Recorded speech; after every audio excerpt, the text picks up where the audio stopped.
അസ്സലാമു അലൈക്കും വറഹ്മത്തുള്ളാഹി വബറകാതുഹു. അൽഹംദുലില്ലാഹ് വസ്സലാത്തു വസ്സലാമു അലാ അഫ്ളലിൽ മുർസലീൻ വഅലാ ആലിഹി വസഹ്ബിഹി അജ്മഈൻ. അമ്മാ ബഅദ്. പ്രിയമുള്ള സഹോദരങ്ങളെ, സുഹൃത്തുക്കളെ, ഇന്ന് നമ്മൾ സംസാരിക്കുന്നത് വളരെ രസകരമായ ഒരു കാര്യം, അതായത് നമ്മുടെ നിയമസമാജികനും മുൻ ചീഫ് വിപ്പും ഒക്കെ ആയിരുന്ന PC ജോർജ് എന്ന് പറയുന്ന അദ്ദേഹം ഒരു ഇടയ്ക്കിടയ്ക്ക് ഒരു ബോംബ് പുള്ളി പൊട്ടിക്കൽ പതിവുണ്ട്. അത്തരത്തിലുള്ള ഒരു സ്ഫോടനം ഇപ്രാവശ്യവും അദ്ദേഹം നടത്തിയിട്ടുണ്ട്. ഏതോ RSSന്റെ ഏതോ യോഗത്തിലാണ് അദ്ദേഹം ആ സ്ഫോടനം, ആ ബോംബ് പൊട്ടിച്ചത്. ഇത്തവണ സാധാരണത്തിൽ നിന്നും അല്പോഴും കട്ടി കൂട്ടിയ, കാരണം മുമ്പ് കാക്കാമാർക്കെതിരെ വർഗീയമായ സംസാരം നടത്തിയപ്പോൾ കേരള ഗവൺമെന്റിന്റെ ഭാഗത്ത് നിന്ന് കാര്യമായ നീക്കങ്ങളൊന്നും ഉണ്ടായില്ല. പോലീസ് കേസ്, അറസ്റ്റ് എന്നൊക്കെ പറഞ്ഞാൽ ഈ രാജ്യത്ത് അതൊരു വലിയ വിഷയമല്ലല്ലോ. അതുകൊണ്ട് അയാൾ നിസ്സാരമായി ഇറങ്ങിപ്പോന്നു.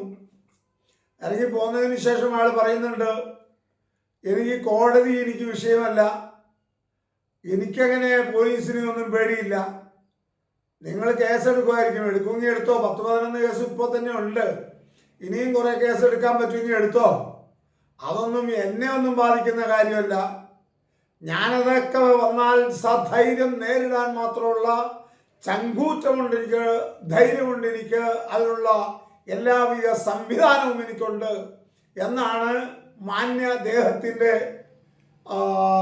സംസാരം. അത് എന്നിട്ട് അദ്ദേഹം കഴിഞ്ഞ പ്രാവശ്യം മുമ്പൊക്കെ പറഞ്ഞത് മുസ്ലിങ്ങൾ ഇന്ത്യ വിട്ടു പോകണം, ഇന്ത്യ എന്നത് എൻ്റെ ഭാര്യയ്ക്ക് സ്ത്രീധനമായിട്ട് കിട്ടിയതാണ്, അവിടെ ഈ കാക്കാമാർ താമസിക്കുന്നത് എനിക്ക് താല്പര്യമില്ല, അതുകൊണ്ട് ഉടനെ സ്ഥലം വിട്ടുപോകണം എന്നാണ് മുമ്പ് അയാൾ പറഞ്ഞത്. അദ്ദേഹം പറഞ്ഞത് മാന്യനാണല്ലോ, അതുകൊണ്ട് അദ്ദേഹം എന്ന് പറയണം.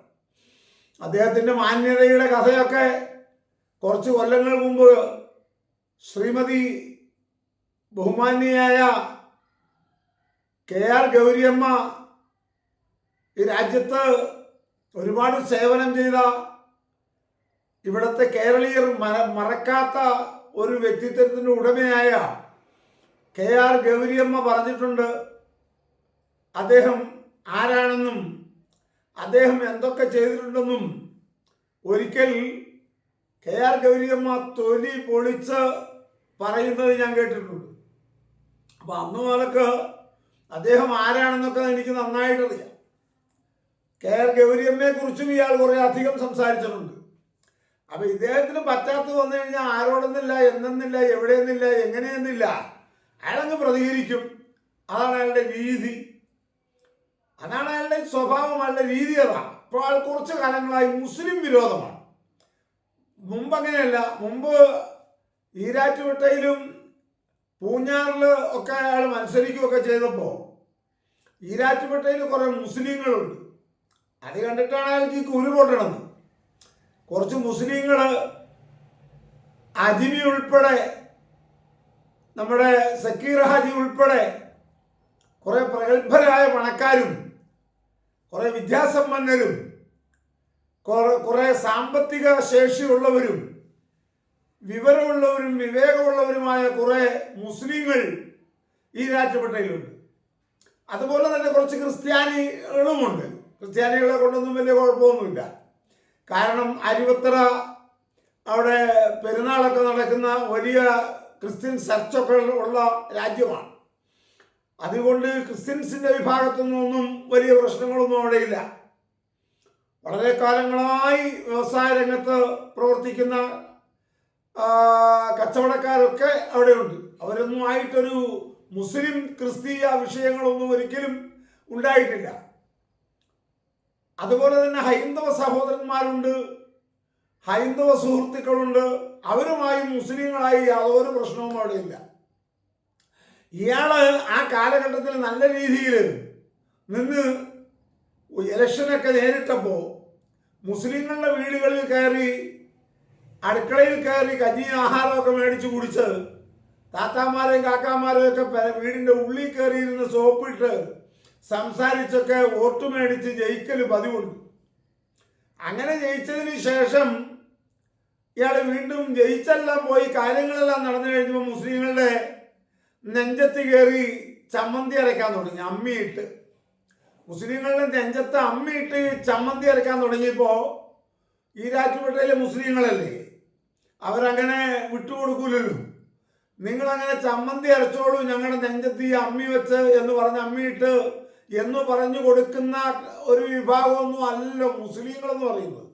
അവർ സഹിഷ്ണുതയുള്ളവരാണ്, ക്ഷമയുള്ളവരാണ്, എന്തിനേയും ക്ഷമിക്കും, എന്ത് സൗകര്യവും ആർക്കും ചെയ്തു കൊടുക്കും, എന്ത് വേണമെങ്കിലും ചെയ്യും. പക്ഷേ നെഞ്ചത്ത് കയറി അമ്മയിട്ട് ചമ്മന്തി അരക്കാൻ തുടങ്ങിയാൽ അത് കണ്ടിരിക്കുക എന്ന് പറയുന്നത് ബുദ്ധിമുട്ടാണ്. അത് വന്നപ്പോൾ അവർ സഹിച്ചില്ല. അതുവരെയും ഇദ്ദേഹം മുസ്ലിങ്ങളെ കയ്യിലെടുക്കുന്നത് ആരോ മുസ്ലിങ്ങളല്ലേ, കൂട്ടുകാരൻ സക്കീറാജീനെ പോലെയുള്ള ആൾക്കാരാണ് കൂട്ട്. ഇന്നത്തെ ഹജ്ജ് കമ്മിറ്റി മെമ്പർ, അതുപോലെ ജമാഅത്ത് ഫെഡറേഷന്റെ സംസ്ഥാന വൈസ് പ്രസിഡന്റൊക്കെ ആയിരിക്കുന്ന വർക്കിംഗ് പ്രസിഡന്റ്, സംസ്ഥാന വർക്കിംഗ് പ്രസിഡന്റും ജമാഅത്ത് ഫെഡറേഷന്റെ സംസ്ഥാന വർക്കിംഗ് പ്രസിഡന്റൊക്കെ ആയിരിക്കുന്ന സക്കീറാജിയുണ്ട്. അദ്ദേഹം അവിടെ ഈരാറ്റുപേട്ടയിലെ പുത്തമ്പള്ളി അവിടെയുള്ള ആശുപത്രിയുടെയൊക്കെ തലപ്പത്ത് നിന്ന് പ്രവർത്തിക്കുന്ന ഒരാളാണ്. സാമൂഹ്യ സാംസ്കാരിക വിവിധ മേഖലകളിൽ പ്രവർത്തിക്കുന്ന ഒരു വ്യക്തിത്വമായി സക്കീറാജി എന്ന് പറഞ്ഞു. അദ്ദേഹമൊക്കെ ഈ ജോർജിന്റെ ഏറ്റവും മെയിൻ ആളായി.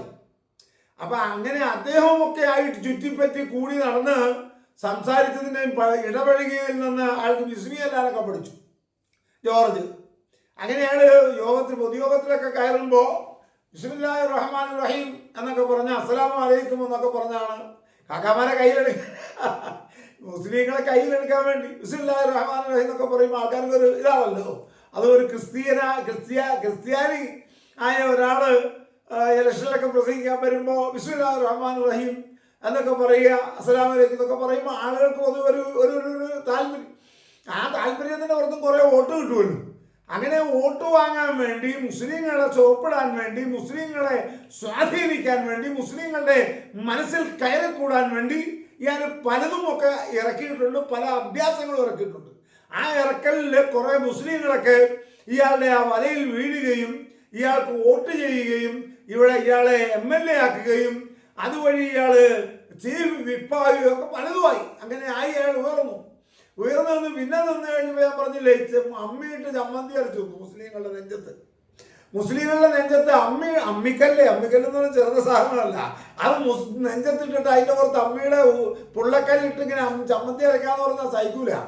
ആ പണി ഇയാൾ ചെയ്യാൻ തുടങ്ങിയപ്പോൾ മുസ്ലിങ്ങൾ പറഞ്ഞു തൽക്കാലം നടപ്പുള്ള കച്ചവടമല്ല, ഇയാളെ നമുക്ക് നിയമസഭയിലേക്ക് വിടാൻ പറ്റില്ല.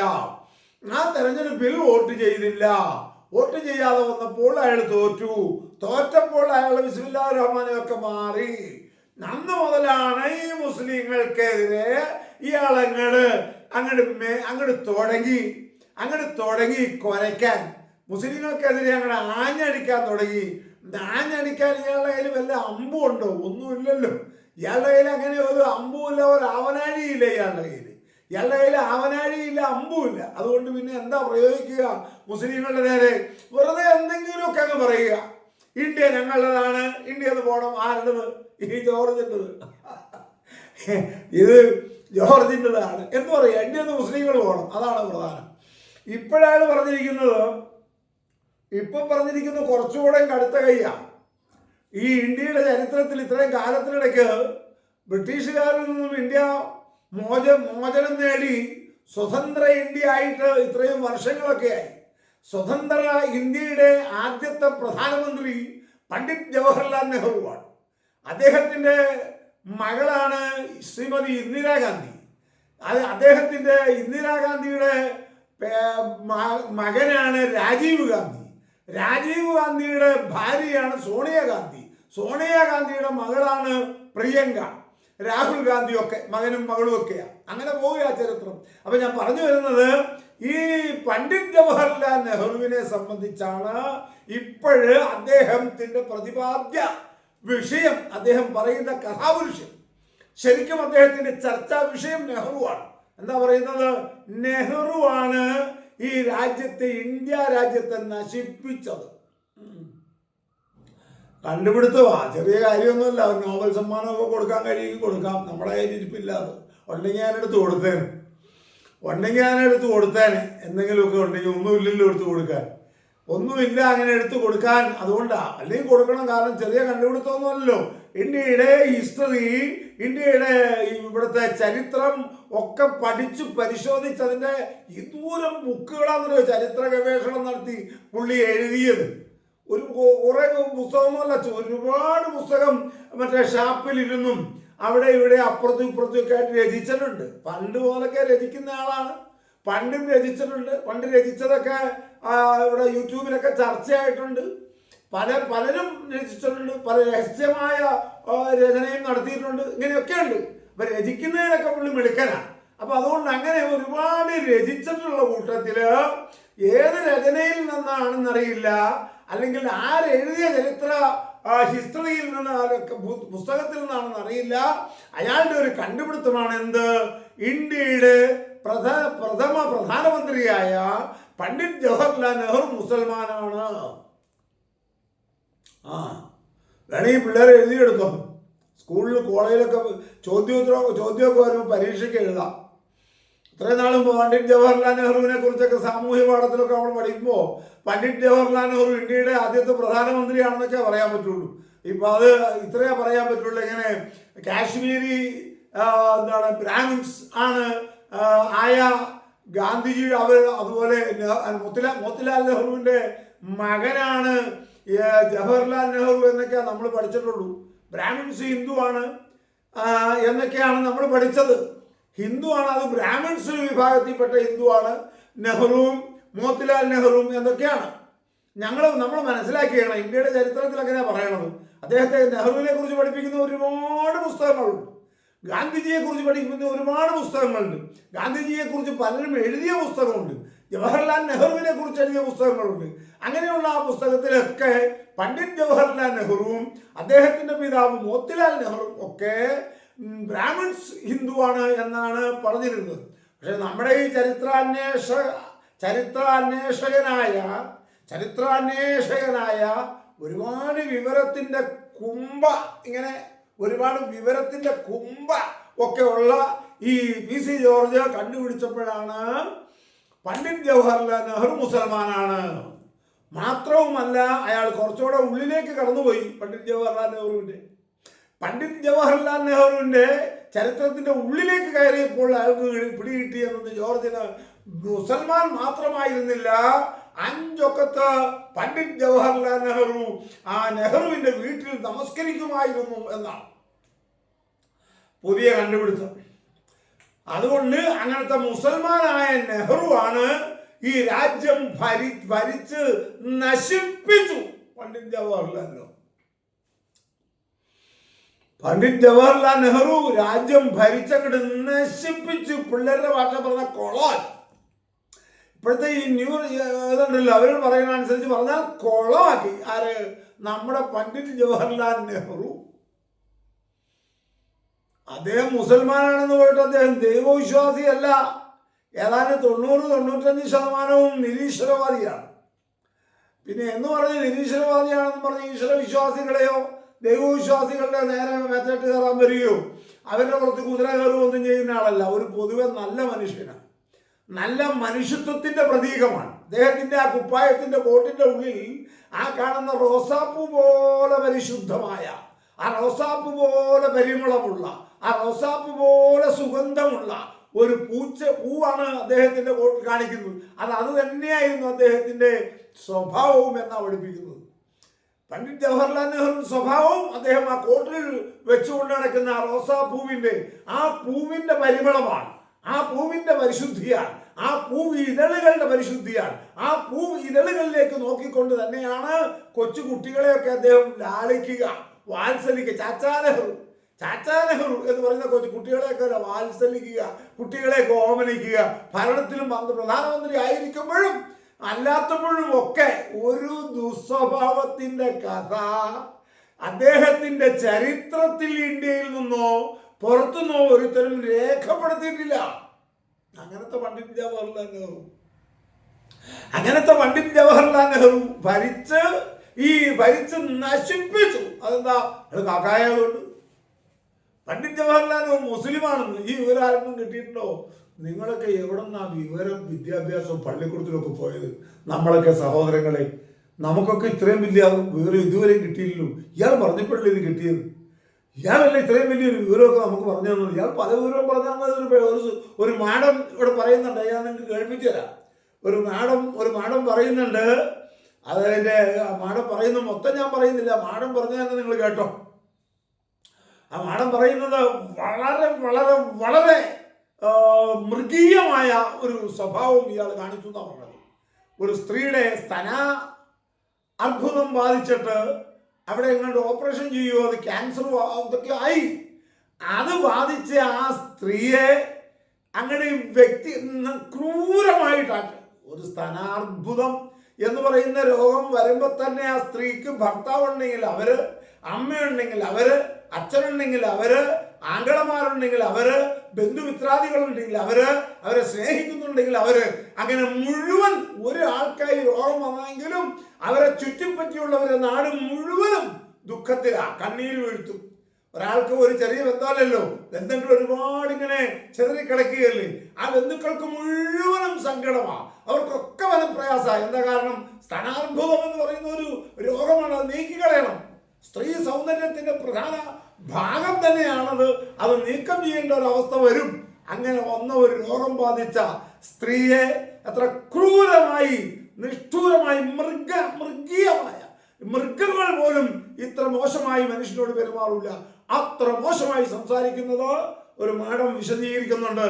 അത് നിങ്ങൾ അത് നിങ്ങളെ കേൾപ്പിക്കണമെന്ന് എനിക്ക് തോന്നി. അതിൽ കവിഞ്ഞ് അതിൽ കൂടുതൽ ഇയാളെ കുറിച്ചൊന്നും പറയാൻ എനിക്കില്ലാത്തതുകൊണ്ടാണ്. അതിൽ കൂടുതലൊന്നും എനിക്ക് പറയാൻ കഴിയില്ല. ഞാൻ രണ്ടാറുകര മീരാൻ മൗലവി അല്ലേ. രണ്ടാറുകര മീരാൻ മൗലവി എന്ന് പറയുന്ന ഞാൻ എങ്ങനെയാ അതിൽ കൂടുതൽ ഇദ്ദേഹത്തെ പറയുക? അദ്ദേഹത്തെ പറയുമ്പോൾ എൻ്റെ സഹോദരങ്ങളായ ക്രൈസ്തവ സഹോദരങ്ങൾക്ക് വേദനിക്കില്ലേ? എന്തൊക്കെയായാലും, എത്ര മോശമായാലും, എത്ര ധിക്കാരിയായാലും, എത്ര മോശം, പലരും പല പേരും വിളിക്കുന്നുണ്ട് അയാളെ. ആണെങ്കിലും അയാൾ ക്രൈസ്റ്റിസ്റ്റ് അല്ലേ. അപ്പോൾ ആ വിഭാഗത്തിൽപ്പെട്ടവർക്ക് ചിലപ്പോൾ വേദന ഉണ്ടായേക്കാം. അതൊക്കെ മാനിച്ചുകൊണ്ട് ഞാൻ ഒന്നും പറയുന്നില്ല. ഒരുപാട് പലതും പറയണം, പക്ഷെ എൻ്റെ വ്യക്തിത്വത്തിന് അത് പറ്റുകയുമില്ല.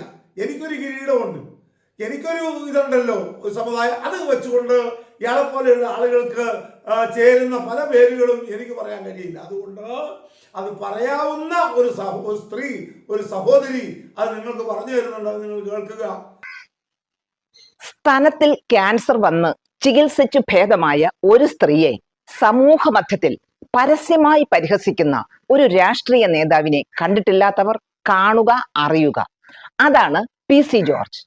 74 വയസ്സുണ്ടെന്ന് ഗൂഗിൾ പറയുന്നു, പക്ഷെ 47ന്റെ പക്വത പോലും കാണിക്കുന്നില്ല. ജോസ് കെ മാണിയുടെ ഭാര്യ നിഷ ക്യാൻസർ ബോധവൽക്കരണത്തിനായി നടത്തിയ യാത്രയെയാണ് ഈ മനുഷ്യൻ പരിഹസിക്കുന്നത്. താൻ ക്യാൻസറിനെ അതിജീവിച്ചു. ഇതുപോലെയുള്ള പല കഥകളും അദ്ദേഹത്തെ പറ്റി, അദ്ദേഹം പറഞ്ഞത് പറ്റി, അദ്ദേഹത്തിന്റെ നാവിൽ നിന്ന് വീണത് പറഞ്ഞു കേൾപ്പിക്കാനുണ്ട്, പലതും ഉണ്ട്. ജോസ് കെ മാണിയുടെ ഭാര്യ തുണിയില്ലാതെ യാത്ര കാരുണ്യ സന്ദേശ യാത്ര എന്നൊരു പരിപാടി നടത്തുന്നത്. ക്യാൻസർ, ധനാർബുദ ചികിത്സയുമായി ബന്ധപ്പെട്ട് ബോധവൽക്കരണം എന്നാ പറഞ്ഞിരിക്കുന്നത്. അവിടെ ക്യാൻസർ വന്ന അവിടെ മുല കീറിപ്പോയതാണ്, അതറിയത്തില്ലേ? അവിടെ ഒരു മുല റിമൂവ് ചെയ്തതാ. ക്യാൻസർ ആയിരുന്നു നമുക്ക്, അതുകൊണ്ടായിരിക്കും അവള് അതുകൊണ്ട് ഇറങ്ങിയിരിക്കുന്നത്. ആർക്കറിയാം. ഇപ്പം വലിയൊരു എന്താണ് സോഷ്യൽ പ്രവർത്തകയായിട്ട് ഇറങ്ങിയിരിക്കുകയാണ്. ക്യാൻസർ ഒരു മനുഷ്യനെയാണ്, കളിപ്പീരാണ്, നമുക്ക് അത് കഴിയില്ല. അതൊക്കെ ആ സഹോദരി കേൾപ്പിക്കും. ഇതൊക്കെയാണ് അദ്ദേഹത്തിന്റെ രീതി. അദ്ദേഹം എന്നിട്ട് പറയുന്നത്, ഈ രാജ്യത്ത് നിന്ന് മുസൽമാൻ എന്ന് പറയുന്നത് ഒരെണ്ണം ഈ രാജ്യത്ത് വച്ചേക്കാൻ പാടില്ല, ഒക്കേനെ നാട് കടത്തണമെന്നാണ്. ഒക്കേനെ നാട് കടത്തണമെന്നാണ് പുള്ളിയുടെ അഭിപ്രായം. സത്യത്തിൽ പുള്ളിയുടെ കയ്യിൽ ഒന്നും ഇല്ലാത്തതുകൊണ്ട് എന്തെങ്കിലും വേണ്ടി നമ്മൾ മേടിച്ചുകൊണ്ട് വന്നത് നാട് എടുത്തു വിചാരിച്ചു. ഏതായാലും ആ സഹോദരി പറയണേ കേൾക്ക്. PC ഇതാണ് PC ജോർജ്, ഇപ്പോഴത്തെ PC ജോർജ്. മുമ്പത്തെ PC ജോർജ്, ഇപ്പോഴത്തെ PC ജോർജ്. എന്താ PC ജോർജ് ഇങ്ങനെ പറ്റിപ്പോയത്? അധികാരം, MLA, ചീഫ് വിപ്പ്, ഇങ്ങനെയൊക്കെ മിനിസ്റ്റർ, മന്ത്രി, ഇങ്ങനെയൊക്കെ പലതും ആവാൻ മോഹിച്ചു. പലതും ആകാൻ കഴിയുമായിരുന്നു. പക്ഷെ ആളുകൾ വോട്ട് ചെയ്തില്ല. ആളുകൾ വോട്ട് ചെയ്യാൻ സ്വഭാവം ശരിയല്ല, അതുകൊണ്ട് വോട്ട് ചെയ്തില്ല. സ്വഭാവം ശരിയല്ലാത്തതുകൊണ്ട് ആളുകൾ വോട്ട് ചെയ്തില്ല. ആളുകൾ വോട്ട് ചെയ്യാതെ അധികാരവും എല്ലാം നഷ്ടപ്പെട്ട് മത്സരിച്ച് തോറ്റ് മാനസികമായി സമനില തെറ്റി. ഇപ്പൊ സമനില തെറ്റിയിരിക്കുക. ഇപ്പൊ എന്താ പറയണമെന്നൊന്നും അറിയില്ല. പിന്നെ മാനസികമായി സമനില തെറ്റുമ്പോൾ ഒരു കുഴപ്പമുണ്ട്. എവിടെ വെച്ചാണോ സമനില തെറ്റണത് അത് പിന്നെ പറഞ്ഞുകൊണ്ട് കൊടുക്കും. അതാണ് മാനസികമായി സമനില തെറ്റിയാലുള്ള അവസ്ഥ. ഒരു അടി കിട്ടുമ്പോഴാ പറ്റെങ്കിൽ അത് തന്നെ പറഞ്ഞുകൊണ്ട് നടക്കും. ഒരു അപകടം പറ്റുമ്പോഴാ സമനില തെറ്റിയെങ്കിൽ അത് തന്നെ പറഞ്ഞുകൊണ്ട് നടക്കും. എന്നുപോലെ ഇയാൾക്ക് സമനില തെറ്റിയത് ഈ തെരഞ്ഞെടുപ്പിൽ തോറ്റതാ. തെരഞ്ഞെടുപ്പിൽ തോറ്റപ്പോൾ എനിക്ക് അവര് വോട്ട് ചെയ്തില്ല, ആ മുസ്ലിങ്ങൾ വോട്ട് ചെയ്തില്ല എന്ന് വന്നതോടുകൂടെ അവിടെ വെച്ച് സമനില തെറ്റി. ഇപ്പം മുഴുവൻ ദേഷ്യവും മുസ്ലിങ്ങളോടാ. സമനില തെറ്റിയതുകൊണ്ടാ. സമനില എവിടെ വെച്ച് തെറ്റുന്നു, ഏത് കാരണത്തിൽ തെറ്റുന്നു, ആ കാരണം പിന്നെ എങ്ങനെ തേട്ടി വരും. അത് ഈ ഇവിടെ കിടക്കുന്ന ഒരു കാര്യമാണ്. അത് ഉപബോധ മനസ്സിലുള്ളതാണ്. ഉപബോധ മനസ്സിൽ പുള്ളിക്ക് പറ്റിയിരിക്കുന്നത് ഇങ്ങനെ ഒരു സമനില തെറ്റാനൊരു കാരണം ഉണ്ടായി. മുസ്ലിങ്ങൾ വോട്ട് ചെയ്തില്ല, ആ വോട്ട് ചെയ്യാത്തോണ്ട് ഞാൻ തോറ്റുപോയി എന്ന് തോന്നിയോടുകൂടെ ഇത് പറ്റിപ്പോയി, സമനില എത്തിപ്പോയി. സമനില എത്തി പിന്നെ കണ്ടവരോടും കാണുന്നവരോടും ഒക്കെ ചാടിക്കടിക്കുക, സ്ഥാനാർബുദത്തിന് ഓപ്പറേഷൻ ചെയ്ത് എന്ന് വേണ്ട, ആരെ കിട്ടിയാലും അവരെയൊക്കെ കടിക്കും. ഈ പേഴ് പിടിക്കുന്ന നായ്ക്കൾ ഇങ്ങനെയാണല്ലോ. അപ്പൊ എന്ന രീതിയിലായി മാറിയിരിക്കുകയാണ്. അതാണല്ലോ പണ്ഡിറ്റ് ജവഹർലാൽ നെഹ്റുവിനെ കുറിച്ചൊക്കെ ഇങ്ങനെയൊക്കെ പറയുന്നത്. ഞങ്ങൾക്ക് അഭിമാനമാട്ടോ. മുസ്ലിങ്ങളെ സംബന്ധിച്ചിടത്തോളം പണ്ഡിറ്റ് ജവഹർലാൽ നെഹ്റു ഇന്ത്യയുടെ പ്രഥമ പ്രധാനമന്ത്രി, ഇന്ത്യയുടെ എല്ലാ ആളുകളും ഒരുപോലെ അംഗീകരിക്കുന്ന, സ്തുതിക്കുന്ന, ഇഷ്ടപ്പെടുന്ന ആളുകളൊക്കെ നമ്മളിൽപ്പെട്ട ആളാണ്, മുസ്ലിങ്ങളിൽപ്പെട്ട ആളാന്ന് പറഞ്ഞാൽ നമുക്ക് ഇഷ്ടമാണ്. കേരളത്തിന്റെ ബാലറ്റ് പേപ്പറിലൂടെ ലോകത്ത് തന്നെ കമ്മ്യൂണിസ്റ്റ് പ്രസ്ഥാനം അധികാരത്തിൽ വന്ന രാജ്യമാണ് കേരളം. ബാലറ്റ് പേപ്പറിലൂടെ ഭരണത്തിൽ വന്ന ഒരു കമ്മ്യൂണിസ്റ്റ് പാർട്ടി ഭരണത്തിൽ വന്ന രാജ്യമാണ് കേരളം. ആ കേരള ഭരണത്തിൽ വന്ന മുഖ്യമന്ത്രി EM ശങ്കരൻ നമ്പൂതിരിപ്പാടാണ്. അദ്ദേഹം ഈ മുസൽമാനാണെന്ന് അടുത്ത ആഴ്ച ഇയാളെ വിളിച്ചു പറഞ്ഞാൽ അത് നമുക്ക് അഭിമാനമാണ്. കാരണം EMS കൊള്ളാവുന്ന മനുഷ്യന്മാരുടെ പേരിൽപ്പെട്ട ആളാ. ആളുകൾ വെറുക്കുന്ന ആളുകളുടെ പട്ടികയിൽപ്പെട്ട ആളല്ല. ഈ PC ജോർജ് പറയുന്ന പോലെ അല്ല EMS എന്ന് പറഞ്ഞാൽ. EMS എന്ന് പറഞ്ഞാൽ ആളുകൾക്ക് പൊതുവെ ഈ രാജ്യത്തെ കുറിച്ച് അറിയാം. ഈ രാജ്യത്തിന്റെ ഒരു കാലഘട്ടത്തില് ഈ രാജ്യത്തിന് വേണ്ടി പ്രവർത്തിച്ചു, ഒരു പ്രത്യേക ശാസ്ത്രത്തിൽ വിശ്വസിച്ചു. ഈ കേരളത്തിൽ ബാലറ്റ് പേപ്പറിലൂടെ ആദ്യമായി കമ്മ്യൂണിസ്റ്റ് പ്രസ്ഥാനം ഒറ്റയ്ക്ക്, ഇന്ന് 1000 പാർട്ടിനെ കൂട്ടുപിടിച്ചാലും ഒരു അധികാരത്തിൽ വരില്ല, പക്ഷെ ഇത് ഒറ്റയ്ക്ക് അധികാരത്തിൽ വന്ന ആളാണ്, മുഖ്യമന്ത്രിയായ ആളാണ് EMS. അപ്പൊ EMS നാളെ മുസ്ലിമാണെന്ന് ഇയാൾ പറഞ്ഞാൽ നമുക്ക് അഭിമാനമാണ്. അതിനേക്കാളൊക്കെ കോടി അഭിമാനമാണ് പണ്ഡിറ്റ് ജവഹർലാൽ നെഹ്റു മുസ്ലിം ആയിരുന്നു എന്നെങ്ങാനും തെളിയിക്കപ്പെട്ടാൽ. തെളിയിക്കപ്പെടണം. അത് നിങ്ങളൊന്ന് പറയുന്ന റിസർച്ച് ഒരു ഗവേഷണം ചെയ്യുക, എന്നിട്ടത് ആണെന്നങ്ങ് സ്ഥാപിച്ചു തന്നാൽ ഞങ്ങളത് പറഞ്ഞുകൊണ്ട് നടന്നോളാം. നാളെ വലിയൊരു കാര്യമാണ് പണ്ഡിറ്റ് ജവഹർലാൽ നെഹ്റുവിനെ കുറിച്ചൊക്കെ അങ്ങനെ പറഞ്ഞു കിട്ടുക എന്ന് പറഞ്ഞു. അതാണ് അവിടെ പറഞ്ഞു നിർത്തുന്നു. എന്ത് പറഞ്ഞിട്ട് എന്താ കാര്യം? ഇയാളിങ്ങനെ തുടർന്നുകൊണ്ടേയിരിക്കും. സമനില തെറ്റിപ്പോയില്ലേ, പിന്നെ പറഞ്ഞിട്ട് കാര്യമില്ല. ആദ്യം ഇളകി പോവുക എന്ന് പറയും. ആദ്യം ഇളകി പോവുക. വലിയ പൈസയൊക്കെ മുടക്കി നല്ല ശ്രമിച്ചു അങ്ങ് തോറ്റുപോയാൽ പിന്നെ എന്ത് ചെയ്യാൻ പറ്റും? വലിയ പ്രശ്നമല്ലേ.